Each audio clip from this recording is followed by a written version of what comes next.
I saw her again in my dream, but this time it was different. It felt so real, as if I could hear her breathing and see everyone else sleeping.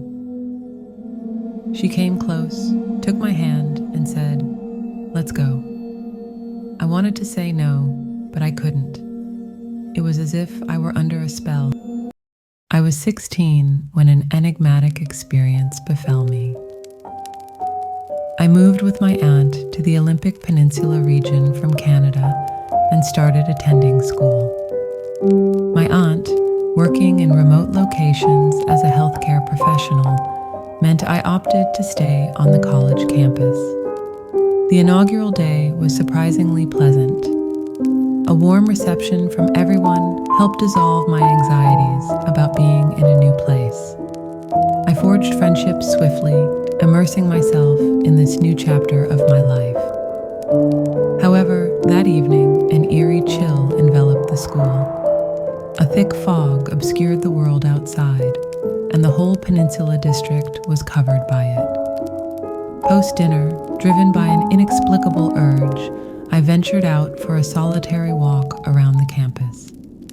The severe weather had deterred others, leaving me alone with the mist and an unsettling silence. As I wandered, a peculiar rhythmic thumping pierced the quiet, emanating from a lone tree at the campus's edge. The fog played tricks on my eyes, making it impossible to discern the source. Driven by a mix of fear and curiosity, I edged closer. The fog began to lift like a curtain, and there, under the gnarled branches, stood a figure. A beautiful tall girl dressed very nicely, feverishly digging the ground with a shovel. Her sudden awareness of my presence sent her fleeing behind the tree, disappearing as if she were never there. I returned to my dorm, trying to dismiss the incident as a trick of the mind.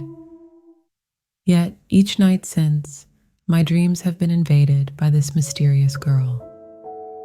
She visits silently, her eyes glimmering with an otherworldly allure, beckoning me wordlessly. Her presence, both terrifying and captivating, lingers like a shadow, blurring the lines between reality and the world of dreams. Days passed, but dreams of that girl still haunted me. She simply wanted me to accompany her outside my dorm room. I finally decided to tell my aunt about the entire incident, and she immediately came to help. I took some time off and left the school. While leaving the school and on my way home, I felt really sick. When doctors couldn't see what was wrong with me, my aunt, who was very religious, took me to a priest. He gave me a rosary with a locket, advising me to wear it at all times. I never used to believe in the supernatural, but didn't want to disrespect anyone, so I complied. After returning home, I felt better and didn't have any dreams. In a few days, I was back at school. Everything was normal with no dreams, but I continued to wear the locket. It was the quietest night, and I was very tired from my day at school. Deciding to go to sleep, I saw her again in my dream, but this time it was different. It felt so real, as if I could hear her breathing and see everyone else sleeping. She came close, took my hand, and said, "Let's go." I wanted to say no, but I couldn't.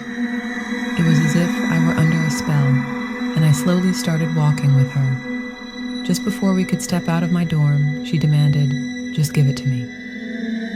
I asked what she wanted, and she screamed, her face morphing into a corpse with red eyes, and she shrieked, "Rosary!" As soon as she touched it, I awoke to find everyone at school surrounding me, including a doctor who had been called. I was told I had briefly fallen into a coma. Shocked and confused, I immediately checked for the locket, which was no longer around my neck. I got up, still in shock, and ran toward my dorm room. By that time, everyone at school was watching me, and there lay my locket on the floor, exactly where she tried to snatch